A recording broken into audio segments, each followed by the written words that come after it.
শখে আহ্লাদে আনন্দে পুজোতে কিংবা ঘরোয়া অনুষ্ঠানে ইচ্ছা হলে নিরামিষের দিন এই রকম সাদা আলুর তরকারি আর পুর ভরা রুচি যদি করতে চাও, আসো একটু রেসিপিটা শেয়ার করি। কিচ্ছু না, সিম্পল। একটু সাদা আলু কেটে আলু কেটে হলুদ না দিয়ে শুধু একটু কাঁচা লঙ্কা কালো জিরে ফোড়ন দিলাম, দিয়ে আলুটা একটু কষিয়ে নিলাম। সাদা তেল দিতে হবে অবশ্যই। তারপর একটু জল দিলাম, আলুটা ওদিকে সেদ্ধ হতে থাক। আমি ততক্ষণে ময়দাটার মধ্যে একটু চিনি, একটু সাদা তেল দিয়ে একটু নুন দিয়ে সুন্দর করে একটা ডো মেখে নিলাম। ডোটা ততক্ষণে থাক।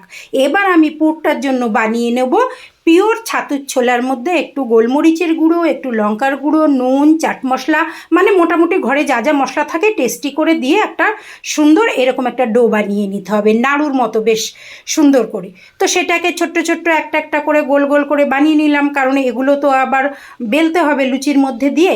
ততক্ষণে কিন্তু আলুটা হয়ে গেল সেদ্ধ। এবার তাতে একটুখানি মিষ্টি মুখ করিয়ে দিলাম, 1 চামচ মিষ্টি মুখ করালেই হবে। আর কাঁচা লঙ্কাগুলো যে সেদ্ধ হয়ে গেছে একটু ডলে দিলাম, কারণ তরকারিটা তো একটু ঝাল ঝাল মিষ্টি মিষ্টি হতে হবে। ব্যাস, তরকারি কিন্তু একদম রেডি। এবার চলে আসবো লুচির দিকে। তরকারিটা নামিয়ে রেখে আমি সেই যে লেচিগুলো কেটে রেখেছিলাম, ব্যাস এরকম বাটি বাটি করে বাটির মধ্যে একটা করে সেই নাড়ু ভরে দিলাম। নাড়ুগুলো ভরে দিয়ে সুন্দর করে আবার এরকম করে গোল গোল করে বানিয়ে নিলাম। এবার তো লুচি ভাজার পালা। তা তোমাদের কেমন লাগছে জানিও কিন্তু কমেন্টে, আর খেতে কেমন হয়েছে সেটাও বলো। তো এইবার লুচিগুলো একটা একটা করে সেই পুর ভরা লুচি ভাজবো, আর জাস্ট তেলের উপরে একটা টপাস টপাস করে ছাড়বো। তারপরে খুন্তি কড়াইয়ের সাথে ঠিক লড়াই বলবো না, একটু ভালোবাসা করে মাখামাখি করে এপিট ওপিট সেপিট করতে থাকবো লুচিগুলো, মানে একটু ভালোবাসার ছোঁয়া দিয়ে আর কি। সবসময় তো হাতা খুন্তির সঙ্গে লড়াই করলে হয় না, এটা একটু নরম হাতে এদিক ওদিক করবো, কারণ ফেটে গেলে আবার ফুলবে না। তো একটু ভালোবাসা দিয়ে এপিট ওপিট করে আদর মাখিয়ে তেলের আদর খেয়ে যখন গদগদ হয়ে ফুলে ফুলে উঠবে, তখন টুপ টুপ করে তুলে নেব। নিয়ে থালাগুলো তো সাজাবোই, পরিবেশন করব, তোমরাও খাবে, আমিও খাবে। এবার কিন্তু এই যে বিখ্যাত আমার কালো কড়াইটা, এটা নিয়ে কিন্তু কেউ কিছু বলো না, যত কালো তত ভালো। এই কড়াইটাতে ভাজার যে সুখ আমি জানি। তো যাই হোক, এভাবে প্রতিটা পুর ভরা লুচিগুলো ভেজে নেব।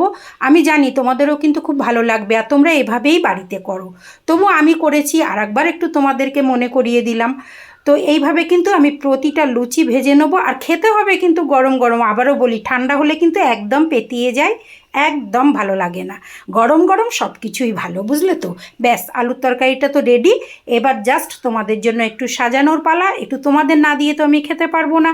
তো খেতে খেতে একটা সুন্দর কমেন্ট দাও, আর একটু লাইক সাবস্ক্রাইব যেটা তোমাদের ইচ্ছা সেটা করো। শেয়ার করার কথা তো বলবোই না।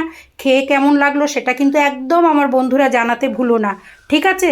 তোমাদের জন্য অনেক অনেক ধন্যবাদ পুরো ভিডিওটা দেখার জন্য। Thank you.